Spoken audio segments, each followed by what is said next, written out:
الله وبركاته. لا حول ولا قوة محمد صلى الله عليه وسلم بصرة ولاده وذريته ولأصحابه وحافظ مشاهدنا ووالدينا وأمهات قلوبنا وجميع صوتهم ما شاء الله. رضي الله عنهم على الجماعة وحفظ الشيطان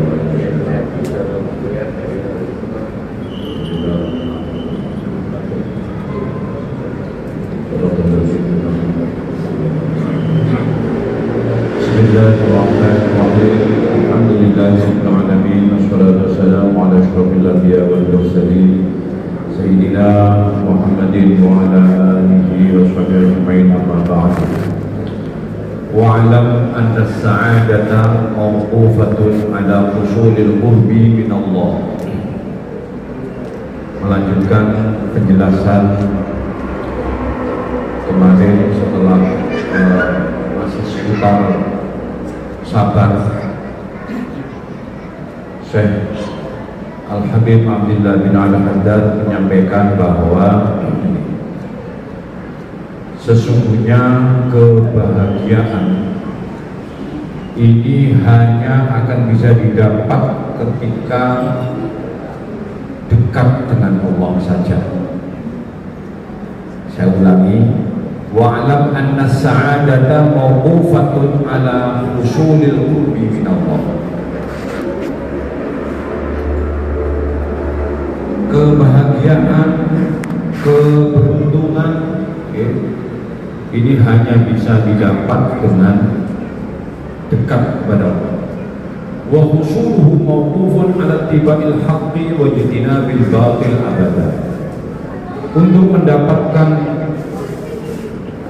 dekat kepada Allah ini tidak ada cara lain kecuali dengan mengikuti perintah Allah yang maha hak dan menjauhi segala yang batil. Ini selamanya menjalankan perintah dan menjauhi larangan-larangannya. Hanya itu cara untuk bisa mendekatkan diri kepada Allah. Tidak ada cara lain. Nah, sementara wan nafsu majbulatun bi asli fitratiha ala karahiyatil haqqi wal maili ila batil. Sementara hawa nafsu ini memang sudah diciptakan oleh Allah dari asal kejadiannya. Ini memiliki kecenderungan tidak suka terhadap sesuatu yang hak, serta justru lebih condong kepada sesuatu yang batil. Itu nafsu kita. Ini yang disebut dengan nafsu al-ammar bisu, nafsu yang banyak memerintahkan kejelekan. Ini setiap disebut hawa nafsu, ini pasti arahnya ini tidak suka terhadap barang yang hak, serta condong kepada barang yang batil. Fala yazalu man hammuhu tahsilus sa'adah fi hajatin ila sabri ta'aratan wa hamlin nafsi ala tibail haqqi wa ukhra bihamliha ala tinabil batil. Karena itu seseorang ini yang memiliki keinginan untuk bisa menghasilkan keberuntungan, as-sa'adah tadi atau kebahagiaan, ini harus selalu terus menerus ini mutlak membutuhkan kesabaran, membutuhkan di dalam satu waktu ini butuh sabar untuk menghasilkan sesuatu, serta mampu menahan diri, hamlin nafsi ala tibail haqqi, menahan diri di dalam menjalankan kebenaran, menjalankan perintah-perintah Allah. Ini harus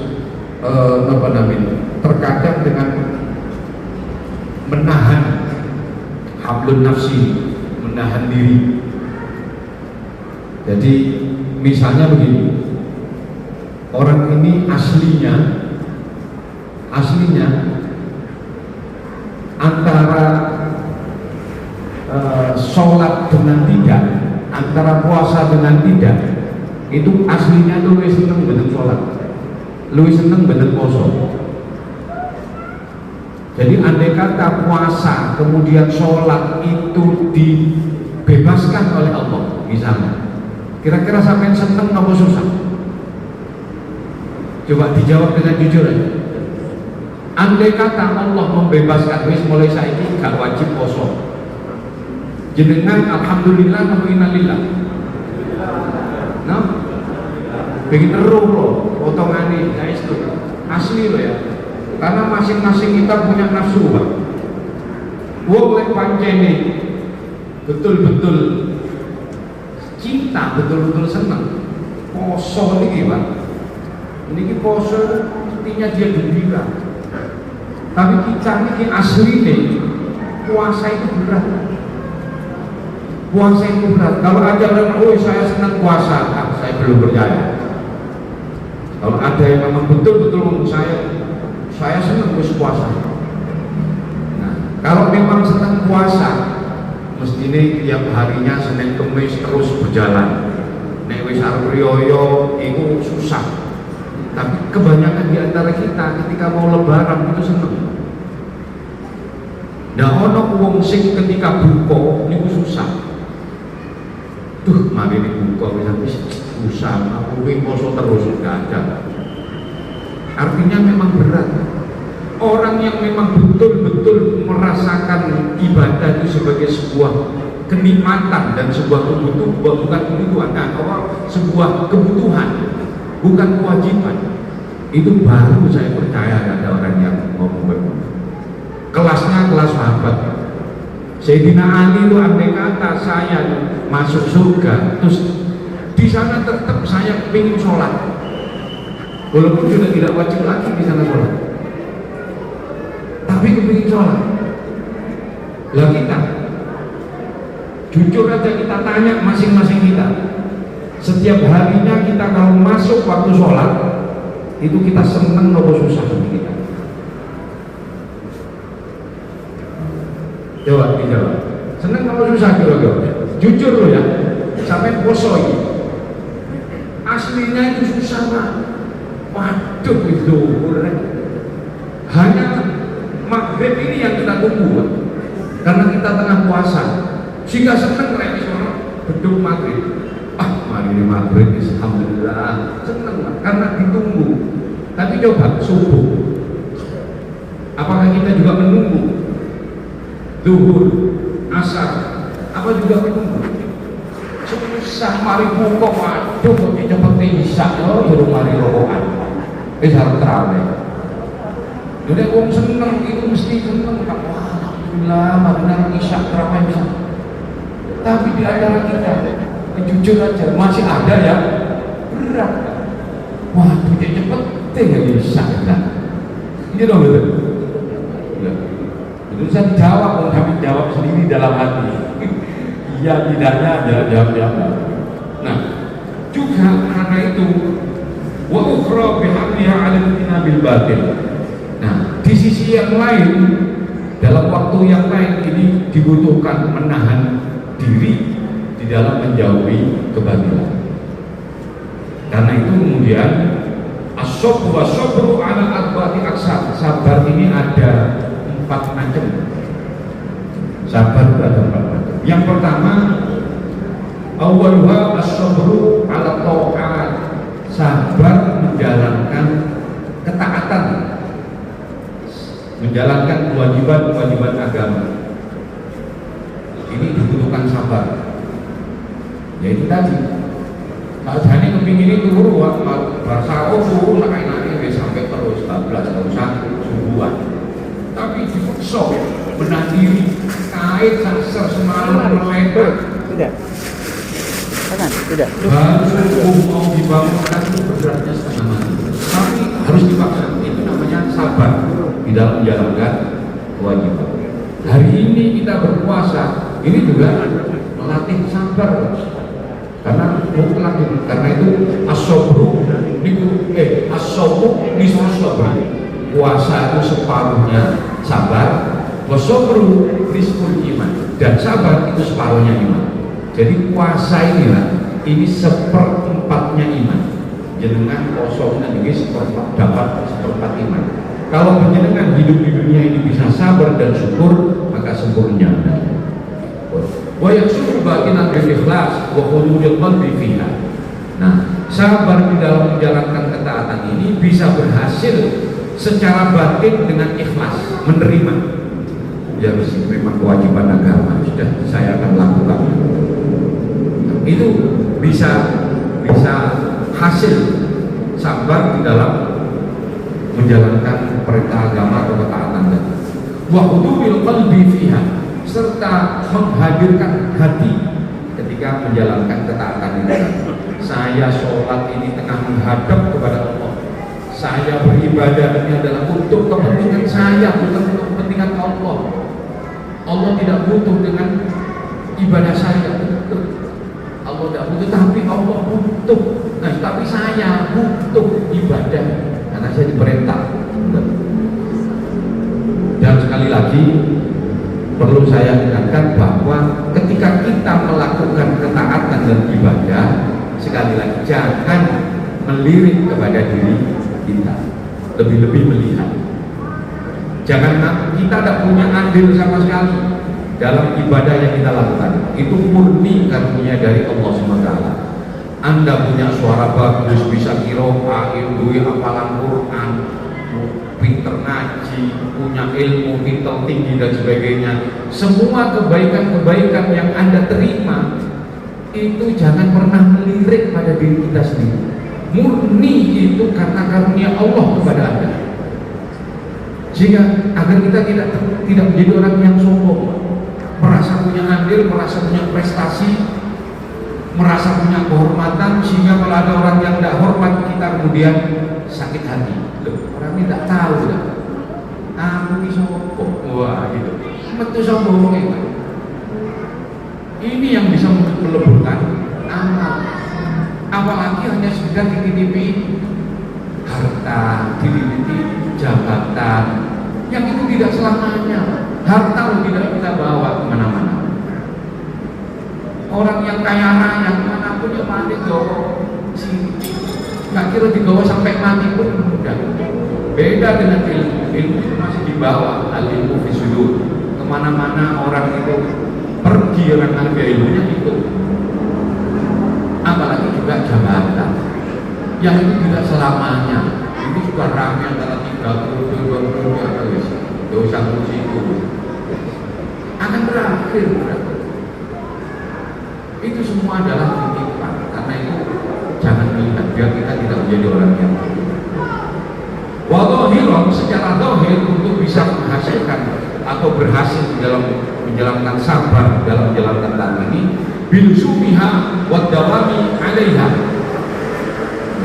artinya dengan terus menerus melakukan ketaatan, wadawami alaiha, dan continue melakukan ketaatan tadi, waddukhuli fiha binasyatin, serta menjalankan ketaatan itu dengan semangat secara batin seperti itu, dan secara zahir. Kalau secara batin dengan keikhlasan.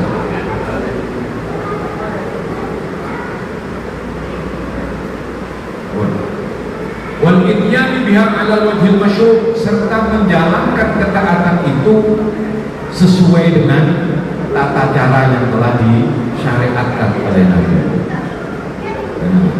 Ini cara secara lahiriah untuk bisa menghasilkan sabar di dalam menjalankan ketaatan-ketaatan. Sholat yang sesuai dengan syariat, yaitu menutup aurat dan sebagainya.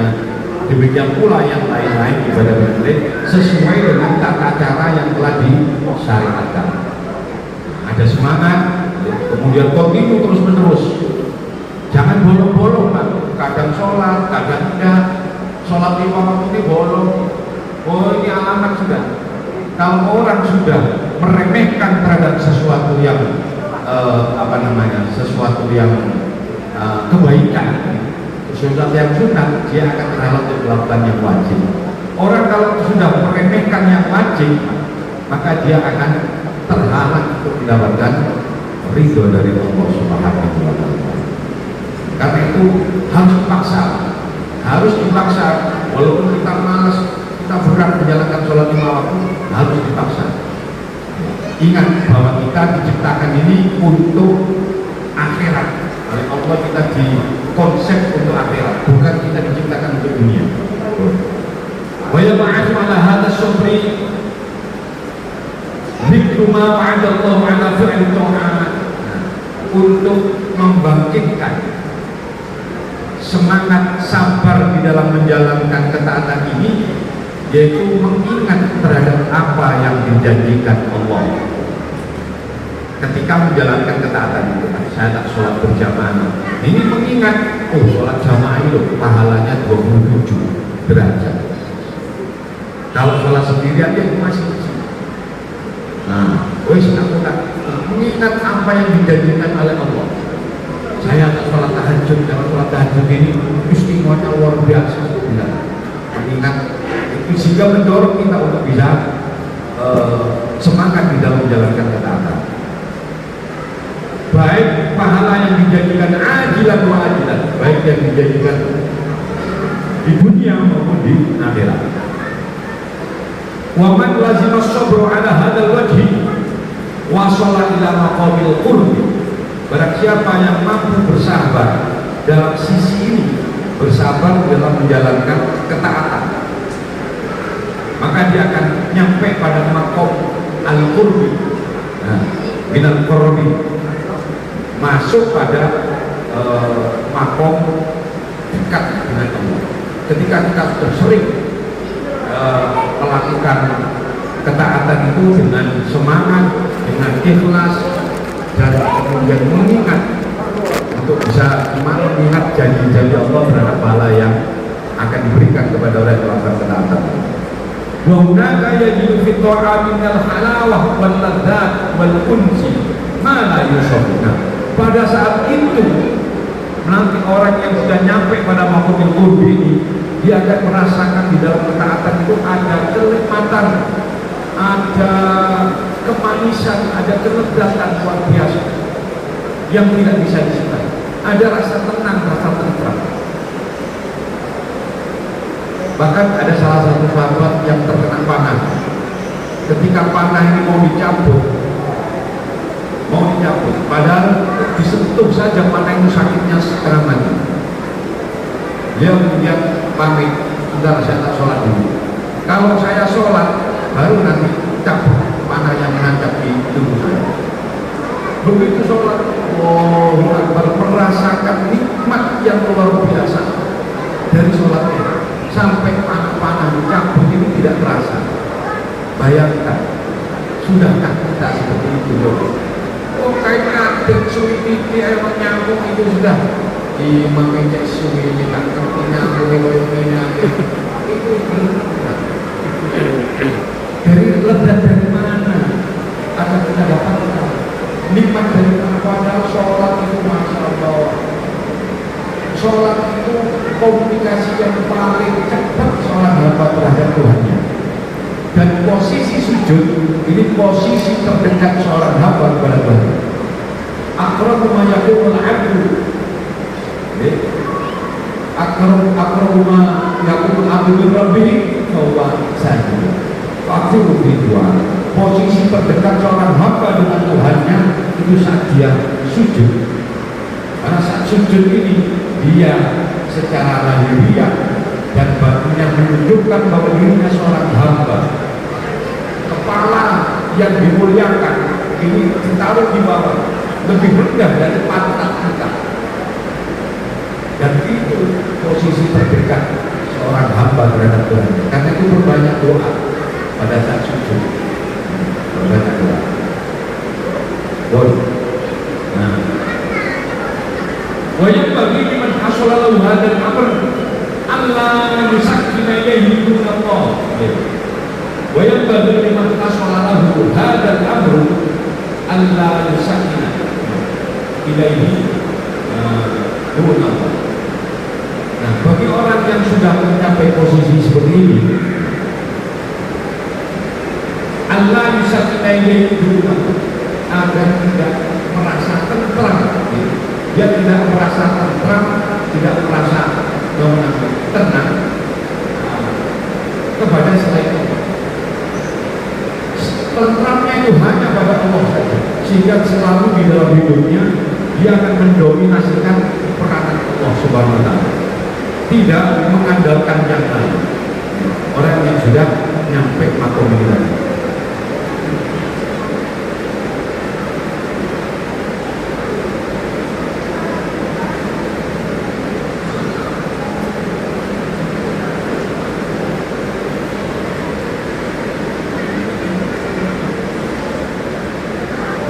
Saya lanjutkan yang kedua. Wasaniha, macam sabar yang kedua. Tadi macam sabar yang pertama, sabar dalam menjalankan ketaatan. Yang kedua, wasaniha ini as-sabru 'alal ma'asi, sabar di dalam menjauhi maksiat. Wa yahsul dhahiran bi tinabiha wal bu'di an mawaniha. Secara lahiriah, sabar di dalam menjauhi maksiat ini akan berhasil satu dengan menjauhi, jangan dekat-dekat, menjauhi terhadap maksiat, serta menjauhi tempat-tempat maksiat. Dari sampai kecil terus pak, kakak ketok kuku wae mamanya, suwi-suwi ya umet sampai nang masjid ternyata tapi baru mulai nyedel terus nang maksiat. Ya aneh lah sampai taruh bisa menghindar dari maksiat itu repot. Maka jauhi tempat-tempat maksiat itu, jangan malah didatangi. Kalau Anda datangi ya sulit itu untuk bisa berhasil dalam menjalankan ini ketaatan, sabar di dalam menjauhi kemaksiatan ini akan sulit. Wabaginan bitar kita hadusin nafsi biha wa maiha ilaiha. Secara batin tar kita hadusin nafsi biha, jangan berangan-angan terhadap kemaksiatan secara batin untuk bisa menghasilkan ini. Kadang orang kalau lagi galau sendirian itu kemudian membayangkan yang tidak-tidak. Ini penyebabnya. Ketika ada keinginan negatif terhadap kemaksiatan, segera jauhkan, jauh aja, jangan dipikir. Begitu datang, buang jauh-jauh. Itu bisikan iblis. Karena iblis mempengaruhi seseorang walaupun dia sendirian, betul dia sudah jauh secara zahir, jauh dari tempat maksiat, tapi secara batin nanti iblis dikipasi terus ditekan. Akhirnya lihat di konten-konten yang tidak baik. Cek HP sekarang ini mulai dari yang halal sampai yang haram itu ada semua. Ada semua, tergantung siapa yang megang. Anak-anak kecil tidak perlu dipantau bahaya. Dia bisa kemudian melakukan hal-hal negatif, melakukan maksiat karena terbayang otaknya, dirinya, batinnya sudah selalu divisi urusan hal-hal yang maksiat ini. Akhirnya kemudian terpengaruh. Karena itu secara batin untuk mendapatkan bisa menjauhi maksiat ini, pikiran-pikiran negatif segera buang. Begitu ada pikiran segera alihkan. Ada tidak beres segera alihkan. Itu bisikan setan. Kalau Anda diamkan, itu berarti nafsu Anda itu akan menjadi kendaraan setan. Dia butuh kendaraan, sampai beri nafsu, ya wes, semakin cepat ini. Tanpa digoda pun sampai sudah jalan sendiri.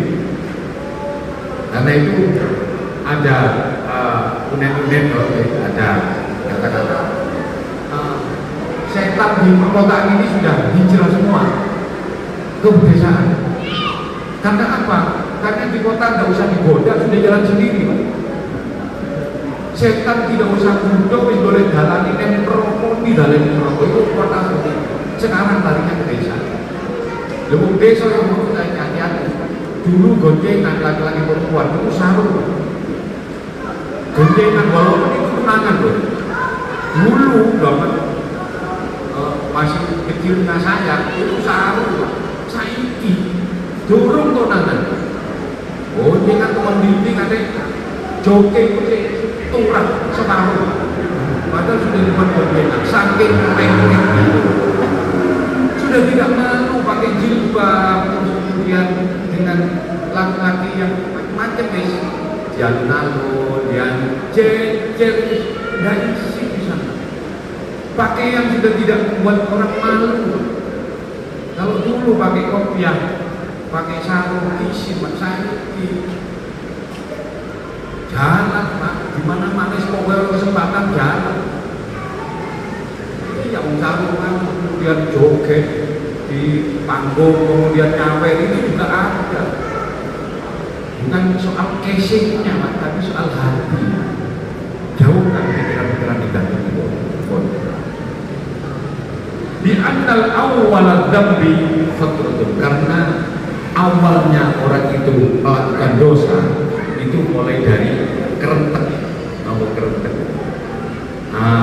pikiran-pikiran yang ada itu awalnya orang melakukan dosa itu kerentek.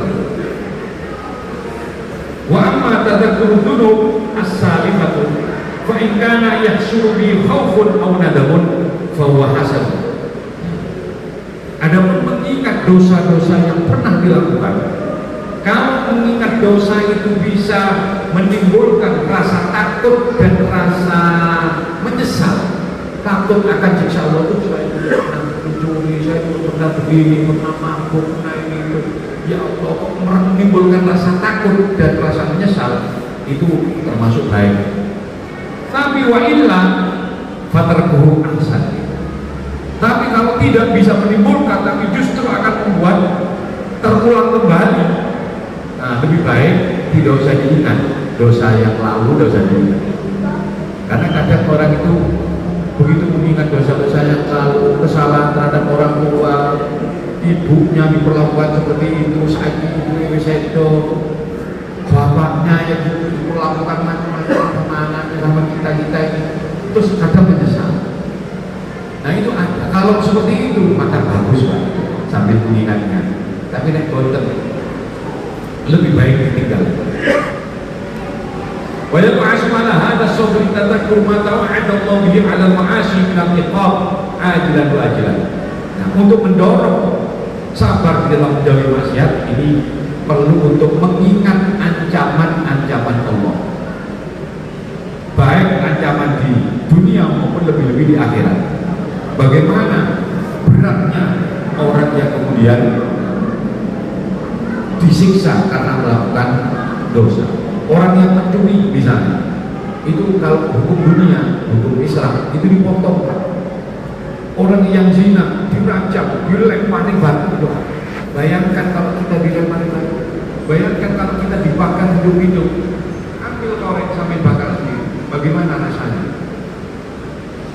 Ojo delok enak-enak. Bayangkan sampai ditutup wajahnya, pandemi atau aduh, namun bilang balik. Ini belum di neraka. Bayangkan dosa kita akan dibalas seperti itu loh. Kita diminumi dengan apa namanya? Api yang memimpin, yang membara dengan timah yang panas. Tadi apa ini? Nah, dengan mengingat itu, ini akan terdorong nanti untuk kita menjauhi maksiat-maksiat.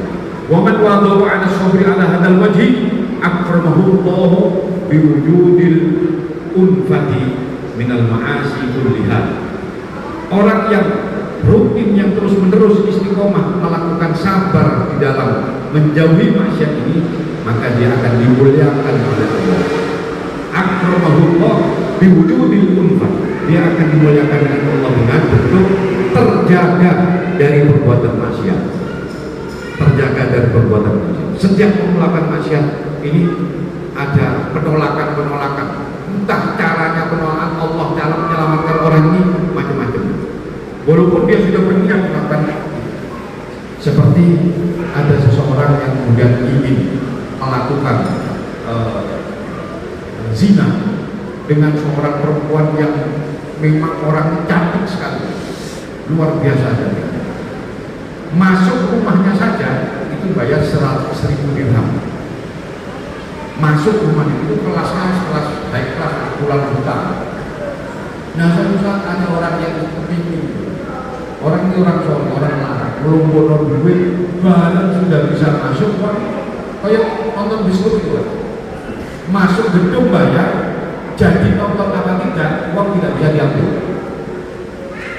Nah, itu sudah masuk. Begitu kemudian kesempatan sudah ada, dia ingat kepada Allah, beli nomor merah, ya, akhirnya dia tidak berani.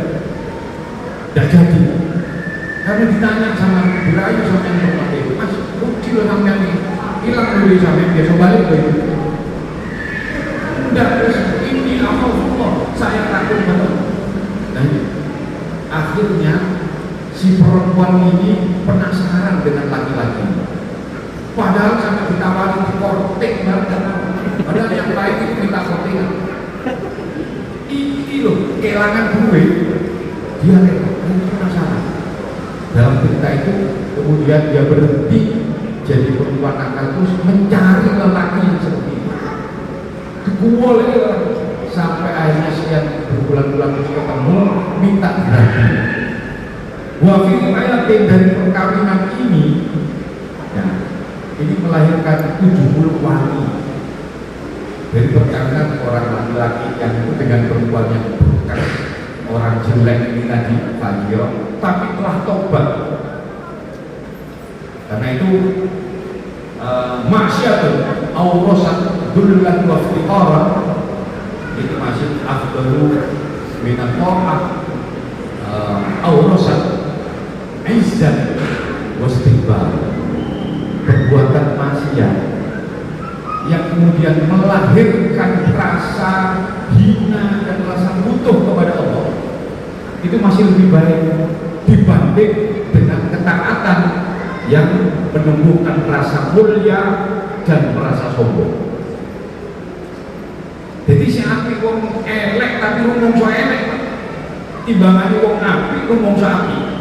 Di mata Allah masih lebih baik orang yang jelek tapi dia merasa jelek, merasa butuh kepada Allah dibanding dengan orang yang baik tapi dia merasa baik.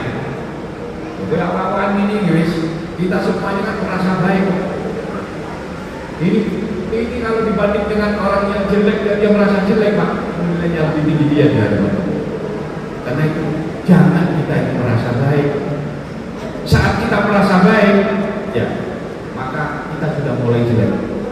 Anda merasa punya power, punya pengaruh, merasa punya apa namanya potensi, punya keahlian dan sebagainya, itu sudah mulai jelek.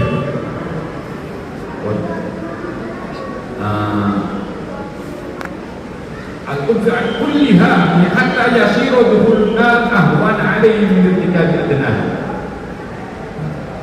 Sampai orang yang sudah terbiasa menjauhi maksiat sendiri, menjauhi maksiat, dia akan terjaga oleh Allah Taala sampai dia merasakan lebih baik dibakar daripada melakukan maksiat yang terkecil.